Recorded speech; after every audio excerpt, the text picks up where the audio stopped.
Hello, magandang araw po sa inyong lahat. Narito po ako si Ken, at kasama ko ang aking ina at kami po ay nandito upang ibahagi yung istorya ng aming buhay mula sa magulo at hanggang sa transformasyon na may kaayusan na kung saan ito ay gawa ng Panginoong Diyos. So, naway ma-share niyo po itong link na ito na inyong mapapanood just to inspire others as well.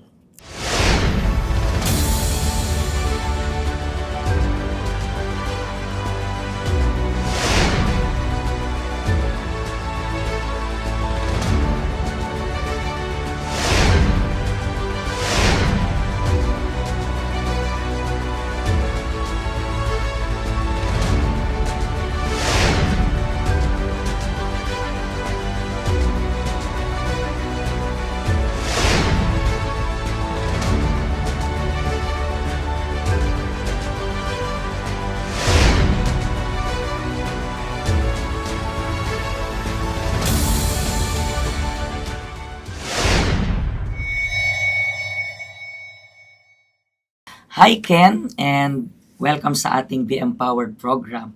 Sinabi mo kanina na may inspired kami sa story ninyong mag-ina. Pero kamusta ba yung buhay ninyo bago kayo dumating dito sa health center? Ang buhay po namin noon, Pastor, ay magulo. Tila ba parang maayos ang lahat, pero hindi ganun kaayos talaga. Kasi yung relasyon namin ay sobrang wala sa kaayusan, tulad ng sinabi ko kanina. Kasi may mga conversation kami na may mga hindi kami pagkakaunawaan, and then nagkakaroon kami ng disagreement, and then minsan hindi na kami nagkakaroon ng communication sa When we talk messenger. about communication na to, kayong mag-ina mismo Yes po. o kasama rin yung buong pamilya. Actually, nadadamay nga po yung buong family namin kapag kami nagkakaroon ng issue. So as of now, nandito tayo sa Hong Kong. And gano'n ka na po katagal sa abroad? Since 2003, Pastor. 2003. So, 22 years, yes. Sa 22 years. And then Yeah. how about you? Ilang taon ka na rin na nag-abroad? Bali, 6 years na po ako. 6 as an years. OFW. Pero taga saan kayo sa Philippines talaga? Region 2 po, Isabela. Sa mga Ilocano, no? Ilocano. So, Ilocano. So, sabi nyo magulo yung pamilya. Pero ikaw, way back 20 years ago, ano yung reason mo kung bakit ka pumunta dito abroad? Deprivation. So, Mhm. parang napagkaitan po ako ng magandang kinabukasan. And the other thing is, ayaw ko pong magdepende rin sa asawa ko. So, gusto ko maging dependent woman. And then ikaw, Ken, kasi, di ba, bago-bago ko pa lang dito sa abroad. Pero ano talaga yung pinaka-reason mo? Kasi, di ba, usually sa Pinas, pag nanay mo abroad, parang, ako, hindi na ako mag-abroad kasi nanay, nakadepende na lahat. Paano ka umabot sa point na this time kailangan ko mag-abroad? Actually, Pastor, ang gulo din po kasi ng relasyon ko sa sa father ko doon sa Pilipinas that time. Ako kasi yung taong gusto kong lumabas, gimmick sa gabi, but andun yung father ko na sinusundo niya ako lagi sa sa gimmickan. And then So parang binabantayan control, niya ganon. kaya. Gusto niyang kontrolin Yeah. ikaw. And then, ang nakita mong parang magiging malaya ka is dito abroad, parang ganon. Actually, andun na parang sakal na ako at gusto kong at the same time ganun din, nag-aaway din silang dalawa. Nag-aaway silang dalawa, yung father ko laging lasing pag nag-aaway silang dalawa. So, ang daming mga negative words na sa loob ng bahay, kung saan gusto niyang patayin yung mother ko. Yeah. And at the same time, dahil sa galit na rin, gusto ko na rin sakyan yung sinasabi ng father ko na kung saan gusto ko na rin siyang mawala dito sa mundong ito. So, umabot ka na sa pinaka-worst part na yun. Yeah, that's the worst. And, paano ka napunta dito sa health center? Nung nabigyan po ko ng chance na mag-tour, which is yung mother ko, ng process for tourists, naghanap ng slot for me. And then, nung nandito na po ako, sumubok po kami na na maghanap ng amo, work here. And then, fortunately, nakahanap nga po kami ng amo. Tapos, dito sa health center natin, dito sa church natin, sinong nauna sa inyong dalawa? Ako po, Ikaw. Pastor. Yeah. So, paano ka nakarating dito? Actually, na-invite po ako ng coworker ko before. Yeah. First is yung na-invite ako noon unang-una. But then, nireject ko yun. Hindi na ako nagtuloy noon. Mm. But, nung napalitan yung yung coworker ko, sumunod din yung member din ng church. So, sinubukan niya rin akong i-invite ulit. And then, pumunta ako. Naka-receive ako ng holy oil. Yeah, yun yung Ay, yun yung natatandaan ko. pinakauna. Holy oil, yun yung unang-una kong experience dito sa Shungshawan, sa church na ito. And then, dinisregard ko ulit yung yung So pagpalit pumunta dito. ka na pero hindi ka nagtuloy-tuloy. Yeah, hindi po ganun na nagtuloy-tuloy. Kailan ka lang bumalik na nag-decide ka this time, kailangan kong magtuloy-tuloy na? Actually, nangyari po yung pinaka-worst na experience ko sa workplace ko. Ito yung reason kung bakit ako nagtuloy sa church. Kasi kasadsadan doon ng COVID virus. So ako ay nahawaan noon. Ako yung unang-unang nahawaan sa sa loob ng bahay ng employer ko. So galit na galit po sila noon sa akin. Gusto nila akong idala sa Terminate na. terminate, something like this. But then they decided na mag-stay ako doon. And then, andun po yung takot ko, andun yung pangamba ko na baka ako yung mamatay. At hindi lang yun, kung hindi man ako mamatay, baka yung family ng employer ko ang mamatay. Kasi may mga sakit na po yun. So yun po yung mga... So parang takot ka na rin. Yun Parang yung mga nangyayari gumugulo kasi sa isipan ko. I remember yung time ng COVID, ang dami ring namamatay na. Yes. Puro balita, patay. So, yun din yung naging worry mo.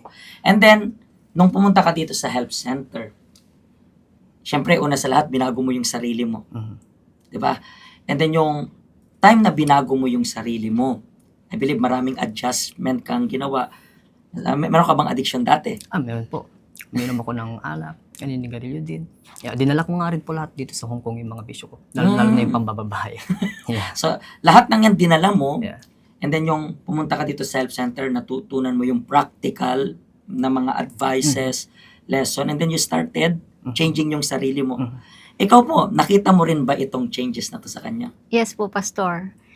Nung nakita ko talaga, kasi in-invite din po niya ako, pero hindi ako ganun kadali na sumama or kasi, pero lagi po siyang nagsisend sa akin ng mga links, ganon. And then, hindi ko, ini-ignore ko palagi. And then one day talagang nanood ako, and then talagang, yun yung first miracle na experience ko. And then, after that, nakita ko talaga yung fully transformation niya na talagang nag-iba lahat, the way na magsalita, the way na manamit siya. Hindi siya ganun. Parang ibang Ken na. Yes. So yun rin yung parang nakapag-kumbinsi sa'yo to try Yes. yung health center Yes dito. po, Pastor. Parang na-curious ako. So, in my mind, sabi ko, kasi parang feeling ko meron talaga akong gustong baguhin sa sarili ko. Sabi ko, kung nabago si Ken, mababago din ako. So let me just cut you. Yan po yung reason kayong nanonood sa amin right now. Maybe ilang beses yun ang kinukumbinsi yung family members na magbago. Minsan gumawa ka pa ng negotiation. Parang, bibilang kita nito, magbago ka lang.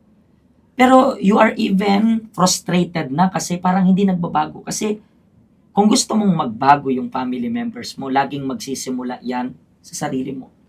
Tingnan mo, si Ken, yung binago niya sa sarili niya, yung mother niya mismo yung naging curious. Okay, kung nabago niya sarili niya, bakit ang tagal ko nang gustong magbago pero hindi ako magbago. So, let me try kung ano yung pinupunta, kung saan siya pumupunta. And then, to cut the long story short, dyan na rin nag-start yung pagbabago ng relationship. Yes. Ngayon, kamusta na, when we talk about yung family nyo ngayon, syempre, hindi magic lahat. Sa kwentuhan natin, parang ang bilis ng pagbabago, pero alam natin na malaking laban yun. Pero as of now, kasi sinabi natin yung before, pero as of now, kamusta na yung family ninyo? Ngayon po, masasabi ko na may kaayusan na. Kasi ang Diyos ay nasa family ko. So, we have this harmony kapag may mga, meron pa pong mga, hindi pagkakaunawaan sometimes. But we handle it. We manage na maging maayos ito in a nice way. Hindi na katulad dati na pinapatulan namin yung bawat isa. So ngayon, nakakaya namin magkaroon ng self-control. Salamat sa Diyos. Pero ito yung pinakatanong kasi pwede nilang isipin, hindi, kasi maayos kayo kasi nasa abroad kayo. Pero how about naman yung family members doon sa Philippines? Kasi I believe dito lagi nyo silang pinagpipray. Yeah. Pero kamusta naman na yung resulta ng lagi niyong pagpe-pray sa family ninyo. Kamusta yung family members sa Philippines? Yung family po namin is now attending also the UCKG Church in Ilagan. Tapos, Pastor, ang laki talaga ng nabago kasi because, tama ba yung sinabi nyo kanina na kailangan mabago ka muna and then magre-reflect yon. So, nakita ng husband ko yung talagang nabago ako and then talagang namangha siya. So, that's the start. So, yun po yung naging So, start. naging domino Yes. effect naman. Yung So, pagbabago from niya, here, binago yeah. ka, and then, this is how amazing kung paano magtrabaho yung Diyos. That's why, sa itong month ng September, di ba, alam nyo na, ini-invite natin yung mga OFW rin dito sa Hong Kong na mag-participate para sa event natin ito, Empowering Families. Kasi, in the same way na dito sa Hong Kong, kayang magbago rin ng Diyos ng family, mag-transform ng family. Yeah. Pwede rin i-connect ng Diyos na yung taong nagpe-pray dito, mabago rin yung family members sa Philippines kasi Yes. hindi naman limited yung Diyos. Pero gusto ko pong magpasalamat sa special guest nyo for today. I believe na-inspired lahat ng viewers natin today. At ano pa pong iniintay ninyo? Kayo na lang yung iniintay namin para sa Empowering Family na event na ito. Pwede nyo rin pong invite yung mga kaibigan ninyo. At katulad ng nakita nila yung transformation, ikaw na lang rin yung inaantay namin at inaabangan para itong transformasyon na ito, maitransfer mo rin para sa family members ninyo. Makita-kita po tayo sa event na ito, pagpalain po kayo ng Diyos. Hello, ako po si Pastor Joshua, dito po sa UCKG Help Center, dito po sa Hong Kong. At yung mga napanood nyo pong testimony, ay mga testimony ng mga OFW dito sa Hong Kong. Pero I believe makaka-relate rin naman kahit nasaan po kayong bansa. Basta OFW. Ang Help Center po natin ay walang pinipiling religion. Base na rin po sa name, Help Center. Kung kailangan nyo po ng karagdagang information, nandito lang po sa baba lahat ng information na kailangan ninyo. Kontakin nyo lang po kami at magiging masaya po kami na matulungan ka, ma-assist ka, nasaan man po kayong bansa. Pagpalain po kayo ng Diyos.